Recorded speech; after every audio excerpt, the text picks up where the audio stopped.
Hey everybody, I'm Ben Yee. I'm Elissa Stein. And today we've got big news, something going on right now, right? Right now, like today, in public education in the city. What's happening? This is a fight I fought for a few years, but on Friday, the mayor and the new chancellor announced that they wanted to dismantle the admission system to the specialized high school in New York City. Dismantle how? What does that mean? Well, right now, for the 8 test-in high schools, which include Stuyvesant, Bronx Science, Brooklyn Tech, some of the best schools in the country, admissions is one test. It's called the Specialized High School Admissions Test, Yes. SHSAT. And this only applies to those 3 schools? It applies to 8 total. Okay. Bloomberg brought in another 5, so now there are a total of 8 test-in schools, some of the most desirable schools in the city, about 5,000 seats total, about 28,000 kids take the test to get in. So Out of a total population of how many? over 80,000. Okay. So a significant amount of kids take the test. Not nearly as many people get in, about 19-20%. But these are wonderful schools, and they're a great option. You know, out of 400 plus high schools, 8 test-in schools. Sure. There have been issues in the past about diversity at these schools. Right now, they're predominantly Asian American and white, with less brown and black kids. And so the mayor and the chancellor see getting rid of the SHSAT and bringing in some new multi-criteria admissions platform Right. is the way to go. So what's on the SHSAT? SHSAT, they actually revamped, this is the 3rd year of the new test, which was changed after 20 years to increase diversity, with no thought being given to it whatsoever.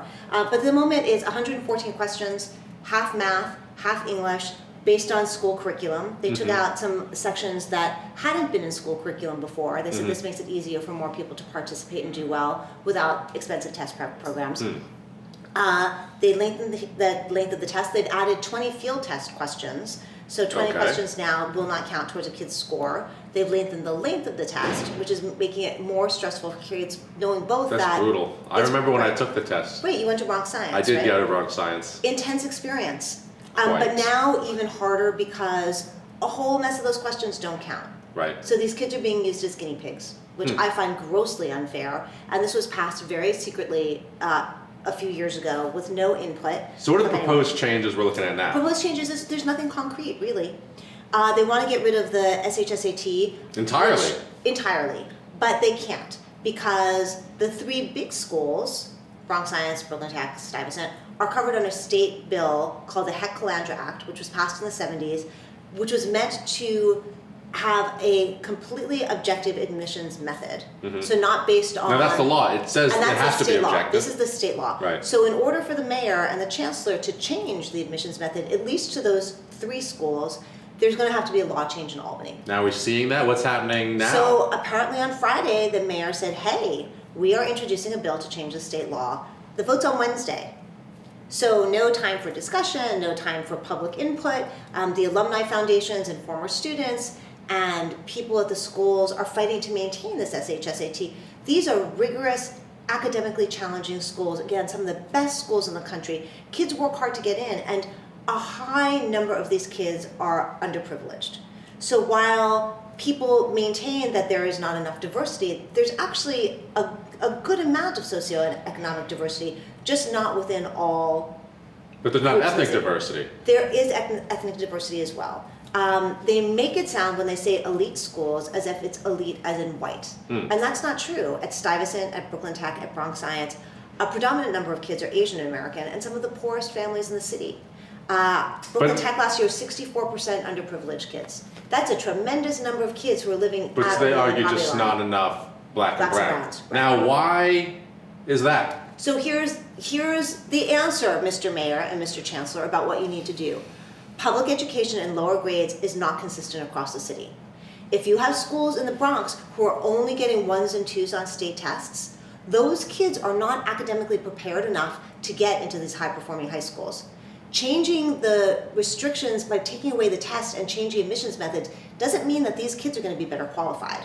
It means that if you're automatically going to give seats to, as the mayor wants to do, like the top 3 performers, I think it's top 3 performers in every middle school in the city, if you take a kid who's in a failing middle school from the Bronx who hasn't been academically prepared and throw him into Stuyvesant, that child's going to fail.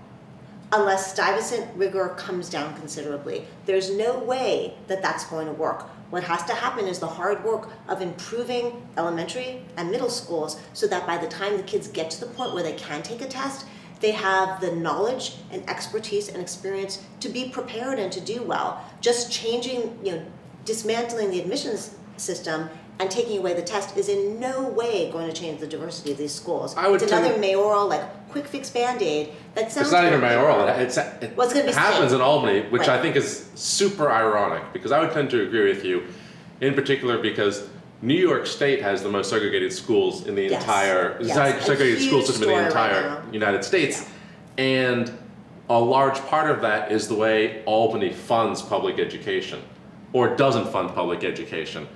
So the idea that the state apparatus and state government is being used to try and rectify this problem by altering high school admissions instead of having it live up to this responsibility that's spelled out in the Constitution to provide an equitable education, the state Constitution that is, an equitable education to all the students here, I think is somewhat backwards.